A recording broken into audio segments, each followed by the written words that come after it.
RPO সংশোধনে ফিরল না ভোটের বিধান। ফলাফল বাতিল সংক্রান্ত ইসির ক্ষমতা পুনর্বহাল।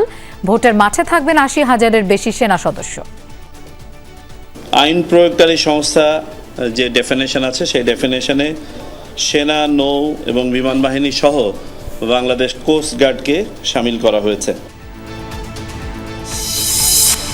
জনগণ ক্ষতিগ্রস্ত হয় এমন কাজ থেকে নেতাকর্মীদের বিরত থাকার নির্দেশ তারেক রহমানের। বলেন, ক্ষমতায় গেলে দেশ পুনর্গঠনে সফল হবে বিএনপি। স্বৈরাচার এই দেশের মানুষের টুটি চেপে ধরেছিল, যখন স্বৈরাচার এই দেশের মানুষের ভোটের অধিকারকে কেড়ে নিয়েছিল, সেই সময় আমাদের দল বিএনপি বাংলাদেশের মানুষের সামনে এই ৩১ দফা উপস্থাপন করেছিল, রাষ্ট্র মেরামতের ৩১ দফা। প্লট দুর্নীতির ৩ মামলায় শেখ হাসিনা জয় পুতুলের বিরুদ্ধে বাদীর সাক্ষ্য গ্রহণ। ট্রাইব্যুনালে চানখারপুল হত্যাকাণ্ডের বিচার কাজ শুরু। মোহাম্মদপুরের জেনেভা ক্যাম্পে ২ সন্ত্রাসী গ্রুপের সংঘর্ষে ১ জন নিহত। মাদক কারবার নিয়ে বিরোধ, বলছেন স্থানীয়রা। পুলিশের অভিযানে আটক কয়েকজন। মৌচাকে বেসরকারি মেডিকেলের বেসমেন্টে গাড়ি থেকে ২ জনের মরদেহ উদ্ধার। রোগী নেয়ার জন্য ২ দিন আগে হাসপাতালে এসেছিল ভিকটিমরা।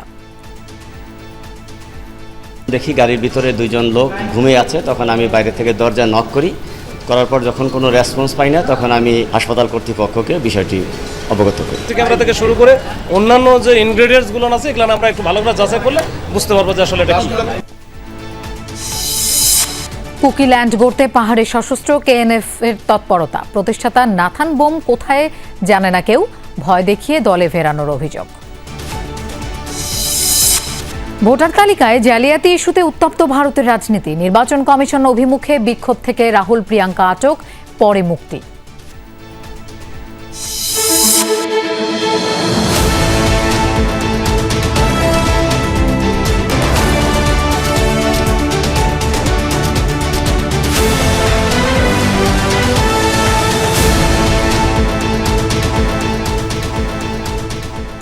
শুভেচ্ছা, আমন্ত্রণ সন্ধ্যার বাংলাদেশের আয়োজনে। আপনাদের সঙ্গে থাকছি আমি মৌসুমী আহমেদ লোপা। না ভোটের বিধান ফিরিয়ে আনা ও ফলাফল বাতিল করার ইসির ক্ষমতা পুনর্বহাল সহ নির্বাচনী আচরণবিধি আরপিওতে বড় পরিবর্তন এনেছে কমিশন।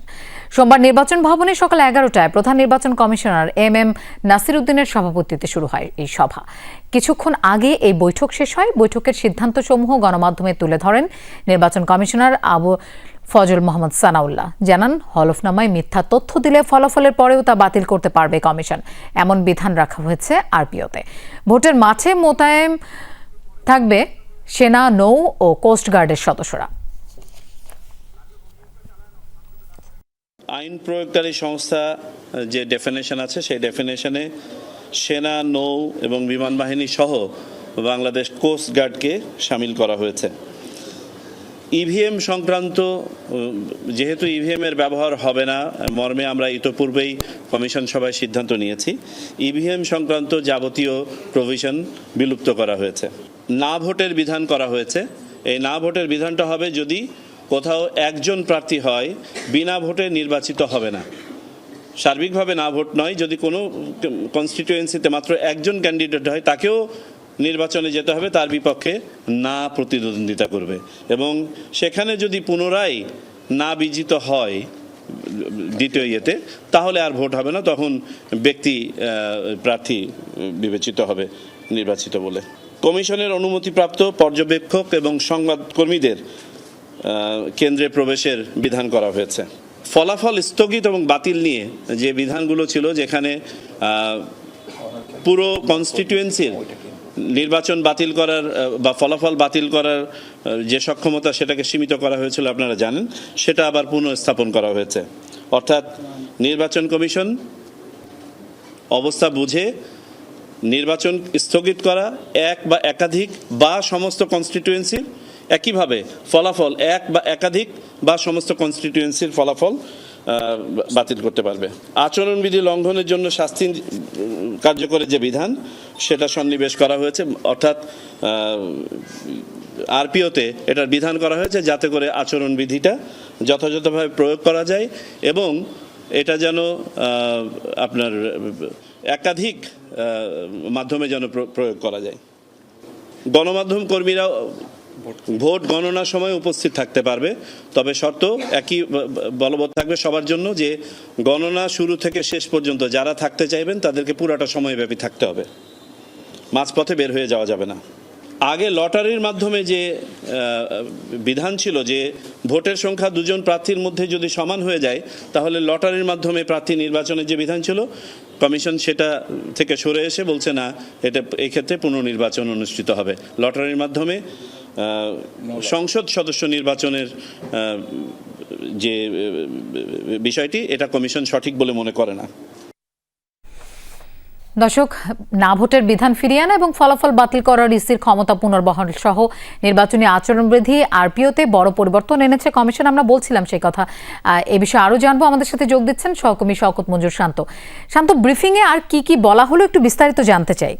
লোপা, এখানে দীর্ঘ সময় তারা বৈঠক করেছেন। ইসি সদস্য যারা রয়েছেন, প্রধান নির্বাচন কমিশনার সহ অন্যান্য ইসিরা যারা ছিলেন, তারা সারাদিন বৈঠক করেছেন এবং বৈঠকের যে মূল বিষয়গুলো সেগুলো তারা উপস্থাপন করেছেন। মাত্রই তাদের যে বৈঠক সেটি সম্পন্ন হয়েছে। এখানে তারা জানিয়েছেন যে মূল যে বিষয়টি আরপিওর ক্ষেত্রে, অর্থাৎ নির্বাচনের যে আইন শৃঙ্খলা পরিস্থিতি নিয়ন্ত্রণ, সেই ক্ষেত্রে স্ট্রাইকিং ফোর্স হিসাবে সেনাবাহিনী, নৌবাহিনী এবং প্রয়োজনে কোস্টগার্ডকেও তারা রাখতে চান এবং তারা থাকবেন। পরবর্তীতে যে তথ্যগুলো তারা দিয়েছেন যে ইভিএম সংক্রান্ত যেই যাবতীয় প্রভিশন ছিল সেগুলো সবই বিলুপ্ত করা হয়েছে। ইভিএম আর ব্যবহৃত হচ্ছে না এই নির্বাচনে। একই সাথে বলা হয়েছে যে না ভোটের যে বিধান সেটি আবার পুনঃপ্রতিষ্ঠিত করা হচ্ছে। এমনকি প্রার্থী যদি একজনও থাকেন তার বিপরীতেও না ভোট দেওয়ার সুযোগ থাকছে। পরবর্তীতে তারা জানিয়েছেন যে ফলাফল বাতিল করার যে প্রধান নির্বাচন কমিশনার বা নির্বাচন কমিশনের যে ক্ষমতা, সেই ক্ষমতা পুনর্বহাল করা হয়েছে। অর্থাৎ নির্বাচন কমিশন চাইলেই যে কোনো ধরনের ফলাফল যৌক্তিক কারণ দর্শানোর মাধ্যমে সেই ফলাফলকে বাতিল ঘোষণা করার ক্ষমতা রাখবে। একই সাথে আচরণবিধি লঙ্ঘনের ক্ষেত্রে শাস্তি প্রয়োগের যে বিষয়টি সেটিও নির্বাচন কমিশনের ক্ষমতার মধ্যে রাখা হয়েছে। ভোট গণনার সময় গণমাধ্যম গণনার সময়টিতে উপস্থিত থাকতে পারবে এবং এটিও বলা হয়েছে যে তারা আসা যাওয়া করতে পারবেন না। যদি তারা সিদ্ধান্ত নেন যে ভোট গণনায় তারা অংশগ্রহণ করবেন, সেক্ষেত্রে ভোট গণনার শুরু থেকে শেষ পর্যন্ত সেই গণমাধ্যম কর্মীদেরকে উপস্থিত থাকতে হবে। পরবর্তীতে বলা হয়েছে যে লটারির মাধ্যমে যে নির্বাচনের বিষয়টি, অর্থাৎ কোনো নির্বাচন ফলাফল যদি টাই হয় অথবা এই ধরনের কোনো পরিস্থিতি সৃষ্টি হয়, সেক্ষেত্রে ফলাফল যদি কোনো কাউকে জয়ী ঘোষণা করার ক্ষেত্রে লটারির ব্যবহারের কোনো সুযোগ থাকবে না। প্রয়োজনে পুনর্নির্বাচনের ব্যবস্থা গ্রহণ করা হবে। একই সাথে বলা হয়েছে যে প্রার্থীদের যে ব্যয় সেটি সুনির্দিষ্ট করা হয়েছে এবং নির্বাচন কমিশন কিন্তু সেই খরচের জায়গাগুলো অডিট করতে পারবে এবং অডিট করে প্রয়োজনে শাস্তিমূলক ব্যবস্থাও গ্রহণ করতে পারবে। একই সাথে কৃত্রিম বুদ্ধিমত্তা সহ আরও যে বিষয়গুলো জড়িত রয়েছে সেই বিষয়গুলো তারা আলোচনা করেছেন এবং মূল যে বিষয়টি পরবর্তীতে শেষ মুহূর্তে আলোচিত হয়েছে সেটি হচ্ছে কোনো রাজনৈতিক দলের রাজনৈতিক কার্যক্রম যদি নিষিদ্ধ ঘোষিত হয়, সেই ক্ষেত্রেও তাদের যে নিবন্ধন সেটিও বাতিল বলে গণ্য হবে, এমন ঘোষণায় কিন্তু নির্বাচন কমিশনের পক্ষ থেকে দেওয়া হয়েছে। শান্ত, আপনাকে ধন্যবাদ আমাদের সাথে যোগ দেওয়ার জন্য। আগামী সংসদ নির্বাচনে ৮০,০০০-এর বেশি সেনা সদস্য দায়িত্ব পালন করবে বলে জানিয়েছেন স্বরাষ্ট্র উপদেষ্টা অবসরপ্রাপ্ত লেফটেন্যান্ট জেনারেল জাহাঙ্গীর আলম চৌধুরী। সকালে কেরানীগঞ্জের আইন শৃঙ্খলা পরিস্থিতির সম্ভাব্য একটি ভোট কেন্দ্র পরিদর্শন শেষে এই তথ্য জানান তিনি। উপদেষ্টা স্বীকার করেন এখনও আইন শৃঙ্খলা পরিস্থিতির কাঙ্ক্ষিত উন্নতি হয়নি। নির্বাচন আয়োজনে কোনো সমস্যা হবে না বলেও আশ্বস্ত করেন তিনি। ভোটের দামামা বাজতে শুরু করেছে।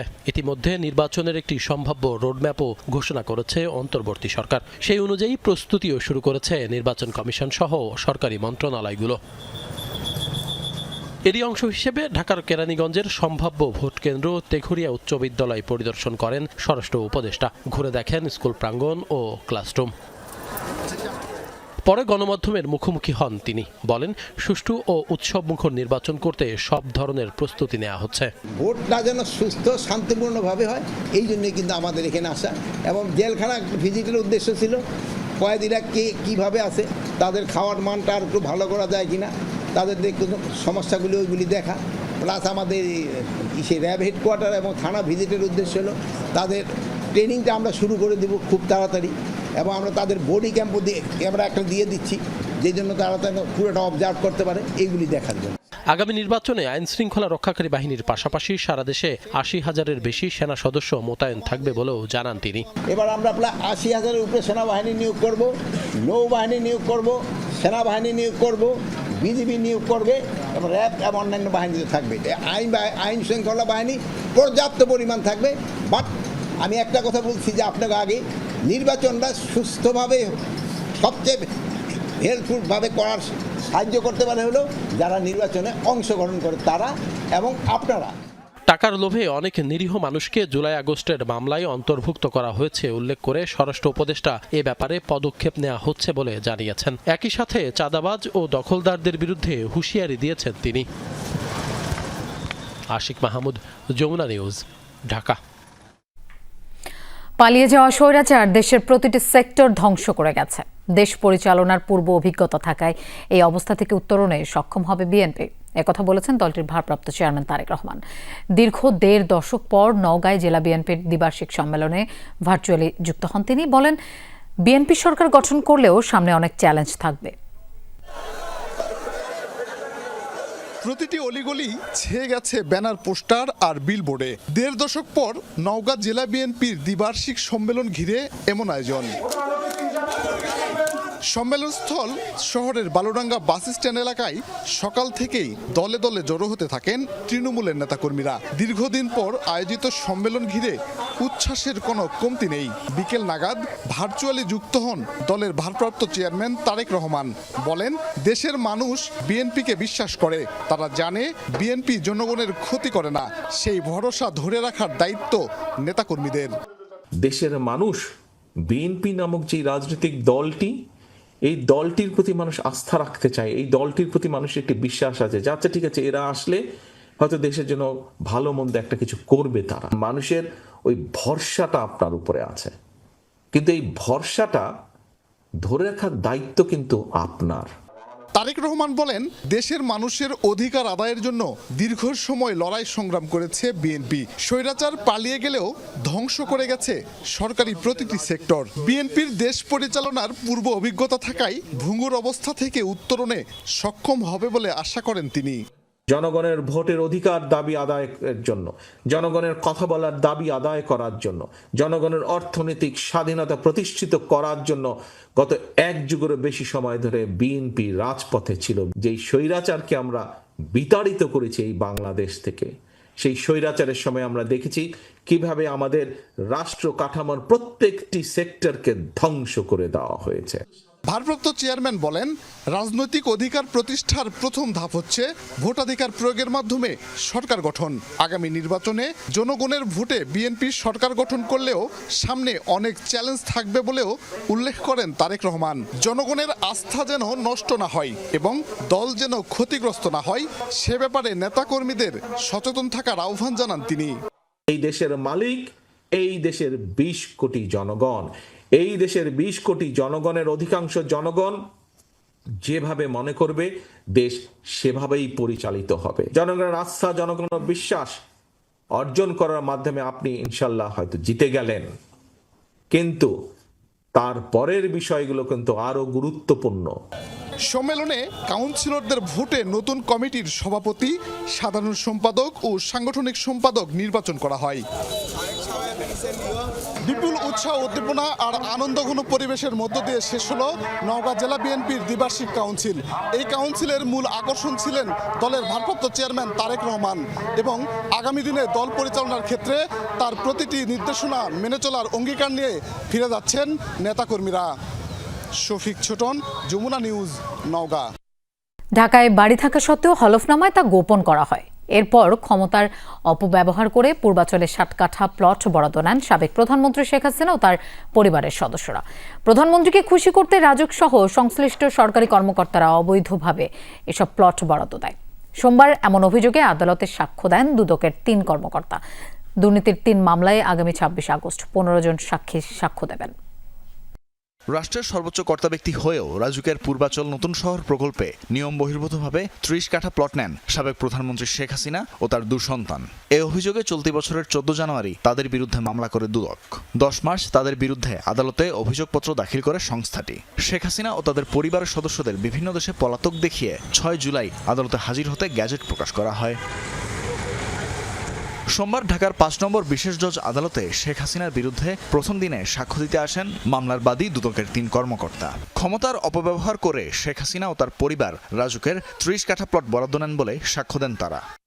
রাজুক সহ সংশ্লিষ্ট সরকারি কর্মকর্তারা নিজেরা লাভবান হতে ও তৎকালীন প্রধানমন্ত্রীকে খুশি করতে অবৈধভাবে প্লট বরাদ্দ দেওয়া হয় বলে জানান দুদকের কৌশলী। খুশি করা প্লাস তারা ক্ষমতার অপব্যবহার করেই কাজটা করেছে। শেখ হাসিনার প্রভাবিত হয়ে আনুক করলে তারা কেউ নিজে লাভবান হওয়ার জন্য ক্ষমতার অপব্যবহার করছে, তারাও নিজেরা লাভবান হয়েছে। ক্ষমতাচ্যুত প্রধানমন্ত্রী শেখ হাসিনা রাজুকের এসব প্লট নেন ক্ষমতার অপব্যবহার করে। এতে রাজুকের নীতিমালা লঙ্ঘন হয়েছে বলেও জানান দুদকের আইনজীবী। ঢাকা টাউন ইমপ্রুভমেন্ট অ্যাক্ট 1969-এর 1C লঙ্ঘন করে তারা মিথ্যা হলফনামা প্রদান করে তারা এই প্লট দিলা তারা হস্তান্তর করেছে তাদের বরাবরে। নিজে এবং তার পুত্র কন্যাকে তিনি প্লট হস্তান্তরের ব্যবস্থা করে দিয়েছেন।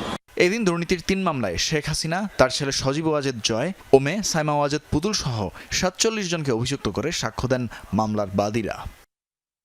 তানভীর মৌসুম, যমুনা নিউজ, ঢাকা। শেখ হাসিনার পর আন্তর্জাতিক অপরাধ ট্রাইব্যুনাল 1-এ শুরু হলো চানখারপুল হত্যাকাণ্ডের বিচার কাজ। এদিন সাক্ষ্য দেন নিহত কিশোর আনাস ও মাহাদির অভিভাবকরা।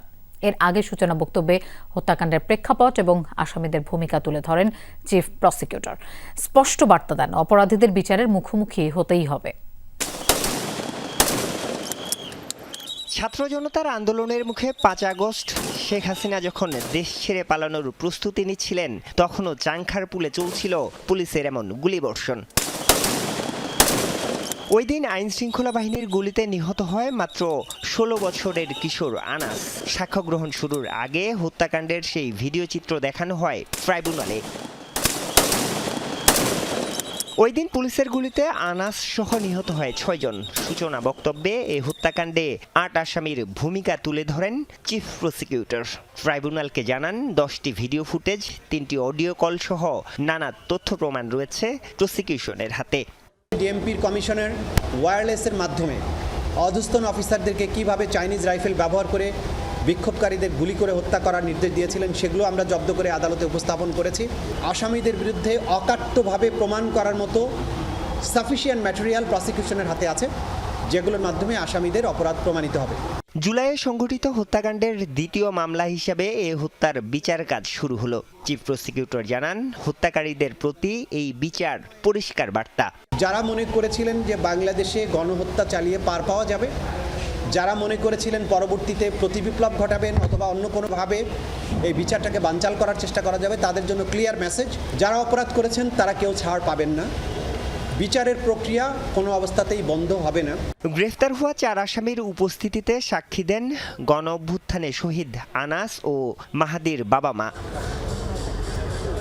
আরিফুর রহমান সবুজ, যমুনা নিউজ, ঢাকা। রাজধানীর মোহাম্মদপুরের জেনেভা ক্যাম্পে অপরাধীদের দুপক্ষের সংঘর্ষে শাহ আলম নামে একজন নিহত হয়েছেন। এ ঘটনায় ফয়সাল ও সেলিম নামে 2 জনকে চাপাতি সহ আটক করেছে পুলিশ। এর আগে গত কয়েকদিন ধরেই অস্ত্রের শোডাউন আর দফায় দফায় ধাওয়া পাল্টা ধাওয়ার ঘটনা ঘটে। পুলিশ কর্মকর্তারা বলছেন অভিযান চলছে, তবে সন্ত্রাসী সিন্ডিকেটটি বড়, তাই এটি ভাঙতে আরও লোকবল প্রয়োজন। রাজধানীর মোহাম্মদপুরের জেনেভা ক্যাম্প। কিছুক্ষণ আগেই ঠিক এই রাস্তায় দফায় দফায় চলে সংঘর্ষ, ধাওয়া পাল্টা ধাওয়া। মূলত মাদক কারবারি ঘিরেই এই উত্তেজনা। গত শুক্রবার আধিপত্য বিস্তারকে কেন্দ্র করে জুমার নামাজের পর ককটেল ছোড়ে সন্ত্রাসীরা। এরপরই থেকে চলছে অস্ত্রের শোডাউন, ধাওয়া পাল্টা ধাওয়া। সোমবার সকালে পরিস্থিতি আরও উত্তপ্ত হয়ে ওঠে। কয়েক দফা ধাওয়া পাল্টা ধাওয়া চলে। মাদক কারবারির 2 গ্রুপের মধ্যে হয় ককটেল বিস্ফোরণ। এ ঘটনায় নারীসহ আহত হন কয়েকজন। প্রাণ যায় শাহ আলম নামে এক ব্যক্তির। এমন পরিস্থিতিতে এলাকা জুড়ে চরম আতঙ্ক বিরাজ করছে। 2 পক্ষ মাদক বিক্রি নিয়েই লাগে। ওরা চায় না যে ওরা মাদক বিক্রি করুক। ক্যাম্পের ভিতরে মাদক ব্যবসায়ীরা আছে, তাদের জন্য নিজে মাল বেচা কেনার কোনো তারা মারামারি করতেছে। এখানে তো আমাদের কোনো কিছু না, আমরা এখানে ব্যবসা করে খাচ্ছি, আমাদের দোকানপাট বন্ধ হয়েছে। ককটেল মারছে নাকি আগুন জ্বলি উঠছে, উনি আর কি পুড়িয়ে বাজার টাজার ছিটিয়ে গেছে। পুলিশ জানায় সম্প্রতি যৌথ বাহিনীর অভিযানে এই ক্যাম্প থেকে 2.5 কোটি টাকা উদ্ধার করা হয়। আটকও করা হয় বেশ কয়েকজনকে। এরপরই মাদক কারবারি বেশ কয়েকটি গ্রুপ একীভূত হয়ে শক্তি প্রদর্শন করতে থাকে। শীর্ষ মাদক কারবারি বুনিয়া সোহেল ও পিচ্চি রাজার মধ্যে আধিপত্য বিস্তার ঘিরেই চলছে উত্তেজনা। তাদের মধ্যে এখন এক ধরনের সন্দেহ তৈরি হয়েছে যে এক পক্ষ হয় তার এক পক্ষকে ফাঁসানোর জন্য পুলিশকে সহযোগিতা করতেছে, প্রশাসনকে সহযোগিতা করতেছে। আমরা যেটা পরে খোঁজ নিলাম যে একেবারে হঠাৎ করে যে তারা 2-3টা গ্রুপ নিজেরা এক হয়ে গেছে, যে এভাবে যদি চলতে থাকি তাহলে তো এক সময় দেখা যাবে যে এই জেনেভা ক্যাম্পে এই মাদক ব্যবসায়ীদের অস্তিত্বই হয়তো রাখবে না পুলিশ। তো এই কারণে নিজেরা এক হয়ে ওই যে নিজেদের শক্তির একটা মহড়া দিছে। জেনেভা ক্যাম্পের বিশাল মাদক সিন্ডিকেট ভাঙতে প্রয়োজনীয় জনবলের অভাবের কথাও জানান এই পুলিশ কর্মকর্তা। চাহিদার তুলনায় আমাদের তো নিজেদের জনশক্তি, পুলিশের জনবল খুবই কম। এবার জেনেভা ক্যাম্পে যদি একটা একদম আশেপাশে একটা ফাঁড়ি থাকতো পার্মানেন্ট শুধু জেনেভা ক্যাম্পে, তাহলে আরো ভালো সফলতা দেখা আমরা পেতাম। এই ঘটনার পর বিকেলে জেনেভা ক্যাম্পে অভিযান চালায় আইন শৃঙ্খলা বাহিনী। এ সময় কয়েকজনকে আটকও করা হয়। সুমাইয়া ঐশী, যমুনা নিউজ, ঢাকা। রাজধানীর মৌচাকের সিরাজুল ইসলাম মেডিকেল কলেজ ও হাসপাতাল বেসমেন্টে প্রাইভেট কারের ভেতর থেকে 2 যুবকের মরদেহ উদ্ধার করেছে পুলিশ। তাদের একজন চালক নিজাম, অন্যজনের নাম জাকির। দুজনের বাড়ি নোয়াখালীর চাটখিলে। হাসপাতাল কর্তৃপক্ষ বলছে রোগী নেয়ার কথা বলে বেসমেন্টে ঢুকেছিল গাড়িটি। মৃত্যু রহস্য উদ্ঘাটনে কাজ করছে আইন শৃঙ্খলা বাহিনী। রোববার ভোর 5:30 সিরাজুল ইসলাম মেডিকেলের সামনে এসে দাঁড়ায় সাদা রঙের এই প্রাইভেট কারটি। 5:32 হাসপাতালটির বেসমেন্টে প্রবেশের আগে গাড়ি থেকে নেমে যান দুজন। পরে 6:10 প্রবেশ করেন আরেকজন। তারপর বেসমেন্ট থেকে আর বের হননি তাদের কেউই। সোমবার বেলা 11টার দিকে হাসপাতালের নিরাপত্তা কর্মীরা প্রাইভেট কারটির ভেতরে দুজনের মরদেহ দেখে খবর দেন পুলিশকে। আমি যখন দেখি গাড়ির ভিতরে 2 জন লোক ঘুমিয়ে আছে, তখন আমি বাইরে থেকে দরজা নক করার পর যখন কোনো রেসপন্স পাই না, তখন আমি পিছনের দরজা টান দেওয়ার পর দরজাটা খুলে যায়। এরপরে আমি ওনাদেরকে ডাকার চেষ্টা করি। যখন দেখি যে তারা কোনো সাড়া দিচ্ছে না, তখন সাথে সাথে আমি আমার হাসপাতাল কর্তৃপক্ষকে বিষয়টি অবগত করি।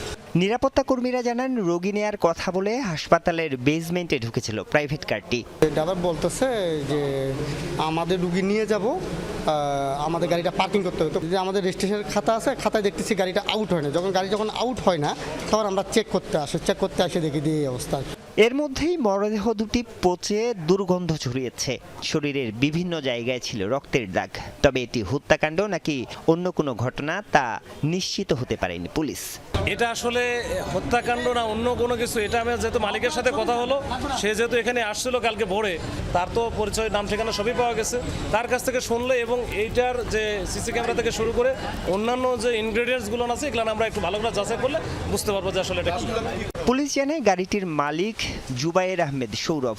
তার ভাষ্য অনুযায়ী দুজনের একজন তার ড্রাইভার নিজাম, অন্যজন জাকির। হাসপাতালটির 15 তলায় ভর্তি থাকা এক রোগীকে নিতে এসেছিলেন তারা। এই লোকের বলে যে কাকা তাকে মানা করে, আমাদেরকে শনিবারে ডাক্তার দিবে না, এটা ছাড়বে না। সে তো আমাদের আসে না, সে ভাড়া নিয়ে আসছে, এতটুকু আমরা কেন করুন ভাই? সে যদি আমাদের জন্য আসতো তো আমাদেরকে ফোন করে কইল না আপনারা নিচে নামবেন না, আপনাদেরকে দিচ্ছি না, তাই না। মৌচাকের এই মেডিকেলের বেসমেন্টে রহস্যজনক মরদেহ উদ্ধারের ঘটনায় এলাকায় ছড়িয়ে পড়েছে আতঙ্ক এবং নানা গুঞ্জন। আরিফুর রহমান সবুজ, যমুনা নিউজ, ঢাকা। বন্দর কেন্দ্রিক আন্দোলন থামিয়ে দিতে 5 লাখ টাকা চাঁদা আদায়ের অভিযোগ উঠেছে এনসিপি চট্টগ্রাম মহানগর শাখার এক নেতার বিরুদ্ধে। তবে অভিযুক্ত নিজামুদ্দিন তা অস্বীকার করেছেন। এই ঘটনায় উল্টো বাংলাদেশ গণতান্ত্রিক ছাত্র সংসদ বাকসাসের আরেক নেতার উপর দায় চাপিয়েছেন তিনি। তদন্ত করে দোষীদের বিরুদ্ধে ব্যবস্থা নেওয়ার দাবি সংগঠনের নেতাকর্মীদের।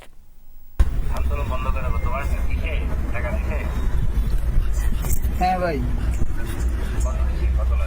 5 চাঁদাবাজির এই কথোপকথন জাতীয় নাগরিক পার্টি চট্টগ্রাম মহানগর শাখার যুগ্ম সমন্বয়ক নিজামুদ্দিন ও তার অনুসারী আফতাব হোসেন রিফাতের। বন্দরে আন্দোলন দমাতে ৫ লাখ টাকা নেয়ার পর আরো ৫ লাখ টাকা নিতে বলেছিলেন নিজাম।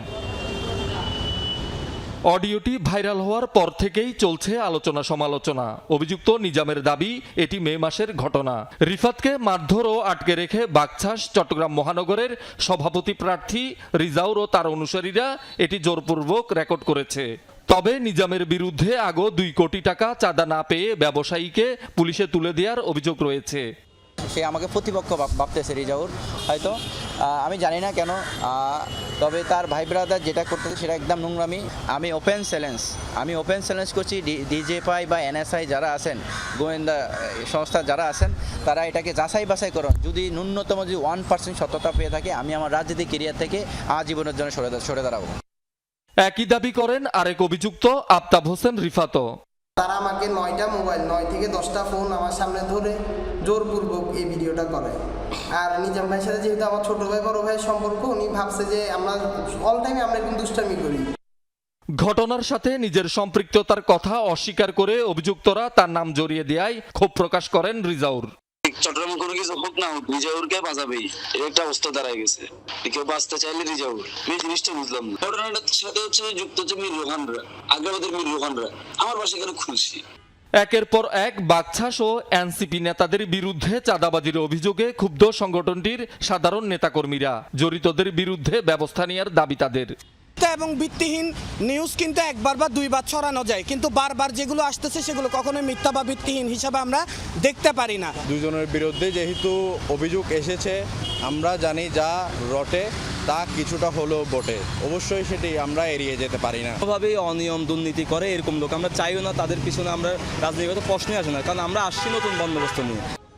এই ঘটনায় অভিযুক্ত নিজামকে শোকজ করেছে এনসিপি।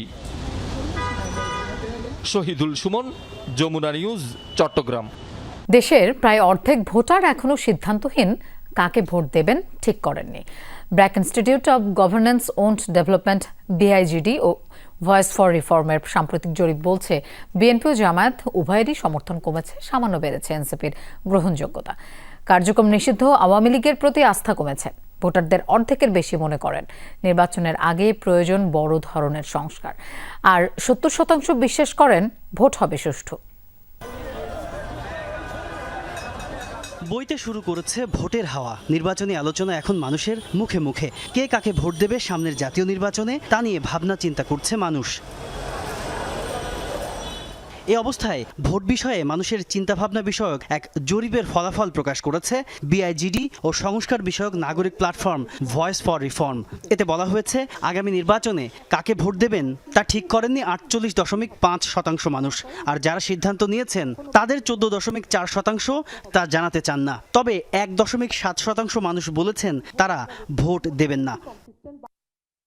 গত বছর অক্টোবরে প্রতিষ্ঠানটির আরেকটি জরিপের সাথে বর্তমান জরিপ তুলনা করে বলা হয়েছে বিএনপি ও জামায়াতের প্রতি জনতার সমর্থন কিছুটা কমেছে। একই অবস্থা আওয়ামী লীগের, তবে কিছুটা বেড়েছে এনসিপির। যদিও সার্বিক জনমতে বিএনপি জামায়াতের তুলনায় তাদের অবস্থান অনেক দূরে। বাংলাদেশের রাজনীতিতে দল করে সম্পৃক্ত হচ্ছেন, এটাকে আপনার সমর্থন আছে কিনা? আমরা কিন্তু দেখছি যে এখানে বেশ ইকুয়াল স্প্লিট, বেশিরভাগই মানে যারা হ্যাঁ বলেন এবং যারা না বলেন মোটামুটি সমান। হ্যাঁ বলার হার 45%, না বলার হার 46%। নিজ এলাকায় কোন দল জিতবে এমন প্রশ্নে 38% মানুষ বিএনপিকে, 13% জামায়াতকে আর 7% আওয়ামী লীগকে এগিয়ে রেখেছেন। দেশ রাজনৈতিকভাবে সঠিক পথে আছে কিনা সম্মতিসূচক জবাব দিয়েছে 42% মানুষ, যা গত অক্টোবরে ছিল 56%। তবে অর্থনৈতিকভাবে সঠিক পথে আছে বলে মনে করেন 45%, যা আগের চেয়ে সামান্য বেশি। একদিকে একটা অনিশ্চয়তা রিফ্লেকশন হচ্ছে, আবার সেই অনিশ্চয়তা থেকে বের হয়ে এসে মানুষ মনে করছে খুব সম্ভবত যে অন্তর্বর্তীকালীন সরকার সেই নিশ্চয়তাটা দিতে পারছে না। যেটা রিফ্লেকশন হচ্ছে কি আপনি এই মব ভায়োলেন্সে দেখতে পাচ্ছেন, যেটা রিফ্লেকশন হচ্ছে কি আপনি নিরাপত্তার দিকে দেখতে পাচ্ছেন। নির্বাচনের আগে ভোটারদের বড় অংশ চান ব্যাপক সংস্কার। সবচেয়ে বেশি গুরুত্ব পেয়েছে আইন শৃঙ্খলা পরিস্থিতির উন্নয়ন, বিচার ব্যবস্থা, দুর্নীতি দমন, বাজার দর নিয়ন্ত্রণ ও বেকারত্ব সমস্যার সমাধান। জরিপের ফল অনুযায়ী 70% মানুষ বিশ্বাস করেন আগামী জাতীয় নির্বাচন সুষ্ঠু হবে, যদিও 15% মতে তা হবে না। তাজনুর ইসলাম, যমুনা নিউজ, ঢাকা।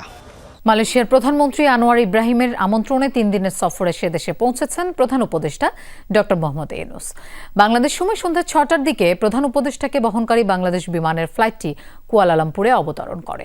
সেখানে তাকে স্বাগত জানান মালয়েশিয়ার স্বরাষ্ট্রমন্ত্রী সাইফুদ্দিন নাসুন ইসমাইল।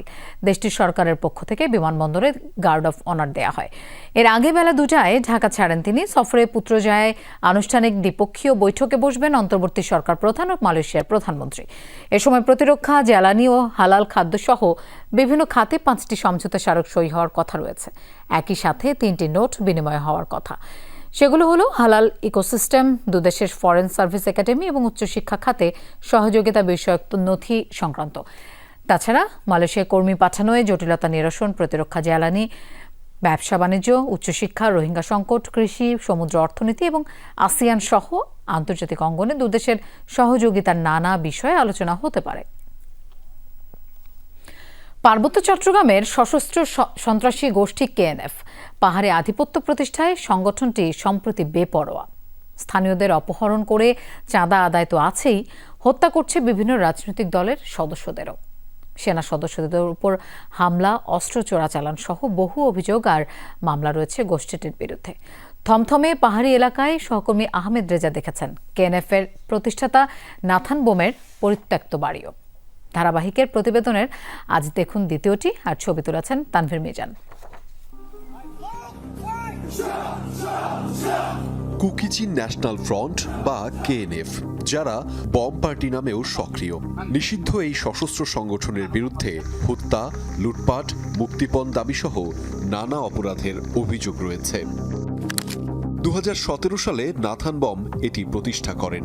রাঙামাটি ও বান্দরবানের 9টি উপজেলা নিয়ে স্বায়ত্তশাসনের বাসনা তাদের। কে এই নাথান বম? কেনই বা সশস্ত্র গোষ্ঠী তৈরি করে পাহাড় অস্থির করতে চান? বমদের জন্য পৃথক বম রাষ্ট্র গড়ে তোলার স্বপ্ন থেকে এই সশস্ত্র কার্যক্রম শুরু। 2021-22 সালে তারা কুকিল্যান্ড গঠনের দাবিও তোলে, যা এখন ভারতের ত্রিপুরা, মিজোরাম আর বাংলাদেশের অংশ। বান্দরবানের নাথান বমের পরিত্যক্ত বাড়িতে টিম যমুনা।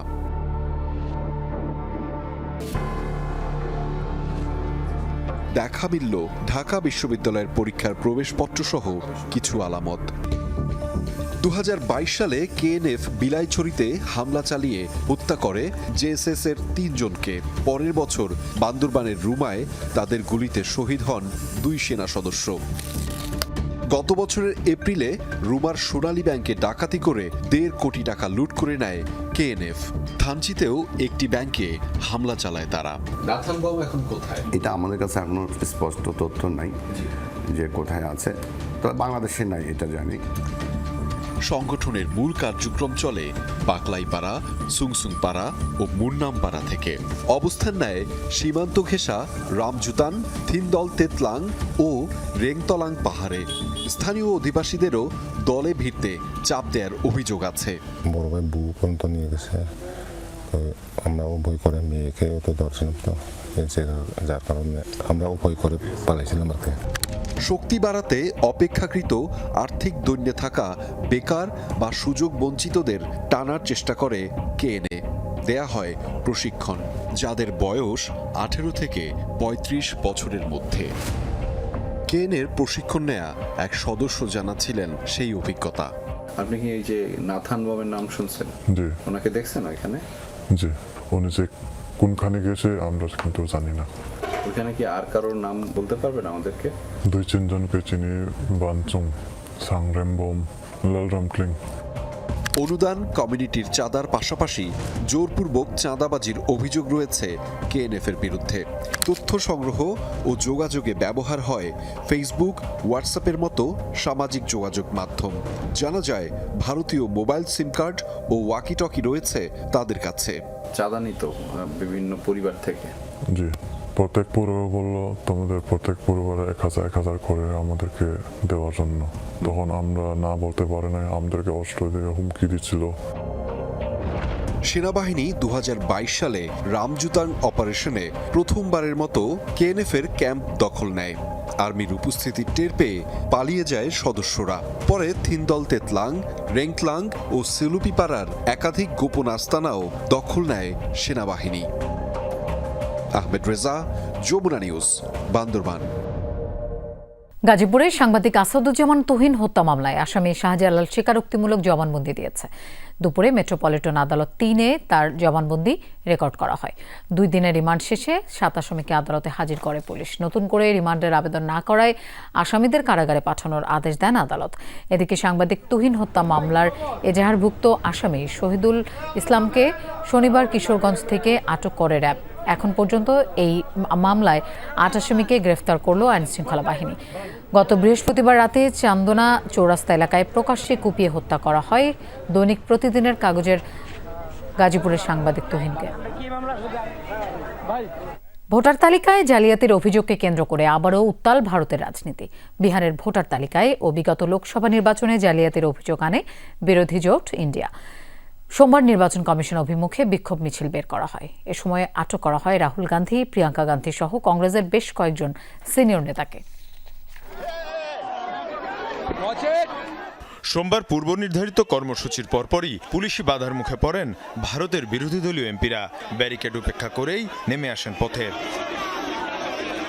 বিহারের ভোটার তালিকায় ভুল এবং লোকসভা নির্বাচনে ভোট জালিয়াতির অভিযোগে বিক্ষোভ কর্মসূচির ডাক দেয় বিরোধী শিবির ইন্ডিয়া জোট, যাতে অংশ নেন রাহুল গান্ধী, প্রিয়াঙ্কা গান্ধী, শারদ পাওয়ার সহ বিরোধী দলের বেশ কয়েকজন সিনিয়র নেতা। এ সময় নিরাপত্তা বাহিনীর সাথে তাদের ধাক্কাধাক্কি হয়। এক পর্যায়ে নির্বাচন কমিশন অভিমুখে মিছিল বের করা হলে রাহুল গান্ধী, প্রিয়াঙ্কা গান্ধী সহ বেশ কয়েকজনকে আটক করা হয়। এ সময় ক্ষোভ জানিয়ে বিরোধী নেতারা বলেন, স্বৈরাচারী আচরণের মাধ্যমে কেড়ে নেওয়া হচ্ছে সাংবিধানিক অধিকার। বাস্তবতা হলো আপনি কথা বলতে পারবেন না। সত্য সবার সামনে উন্মুক্ত। এই লড়াই রাজনীতির জন্য না, সংবিধান রক্ষার জন্য। একজন মানুষ তার ভোট দিতে পারবেন, সেটির নিশ্চয়তা চাই আমরা। তবে ক্ষমতাসীন বিজেপির অভিযোগ, গণতন্ত্রের নামে পরিস্থিতি অস্থিতিশীল করে তুলছে বিরোধী জোট। তাদের মুখে গণতন্ত্রের কথা মানায় না। সরকার যখন ভোটার তালিকা শুদ্ধ করার চেষ্টা চালাচ্ছে, তখন অমাবস্যার আধারের মতো সেখানে বিস্তার করার চেষ্টা চালাচ্ছে তারা। সম্প্রতি বিহারে ভোটার তালিকা হালনাগাদের সময় নতুন শর্ত আরোপ করে প্রশাসন। ভোটারদের প্রমাণস্বরূপ নাগরিকত্বের সনদ সহ 11টি নথি জমা দেওয়ার নির্দেশ দেওয়া হয়। তারই কঠোর সমালোচনা জানিয়ে আসছে বিরোধী জোট। মীর মুশফিকা হাসান, যমুনা নিউজ। এবার ফিলিস্তিনকে স্বাধীন রাষ্ট্রের স্বীকৃতির সিদ্ধান্ত চূড়ান্ত করল অস্ট্রেলিয়া। সোমবার এক বিবৃতিতে এই ঘোষণা দিয়েছেন দেশটির প্রধানমন্ত্রী অ্যান্থনি আলবানিজ। আগামী সেপ্টেম্বরে জাতিসংঘের সাধারণ পরিষদের সম্মেলনে নেওয়া হবে আনুষ্ঠানিক পদক্ষেপ। গাজায় ইসরায়েলি আগ্রাসন নিয়ে গভীর উদ্বেগ প্রকাশ করেন তিনি। দাবি জানান উপত্যকায় ত্রাণ সংকট নিরসনের। গত মাসে ফিলিস্তিনকে স্বাধীন রাষ্ট্রের স্বীকৃতি দেওয়ার পরিকল্পনার কথা জানায় ফ্রান্স ও কানাডা।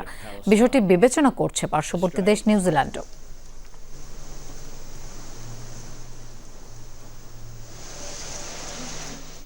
দর্শক, এই ছিল আজকে সন্ধ্যার বাংলাদেশের আয়োজনের। এতক্ষণ সাথে থাকার জন্য ধন্যবাদ সবাইকে।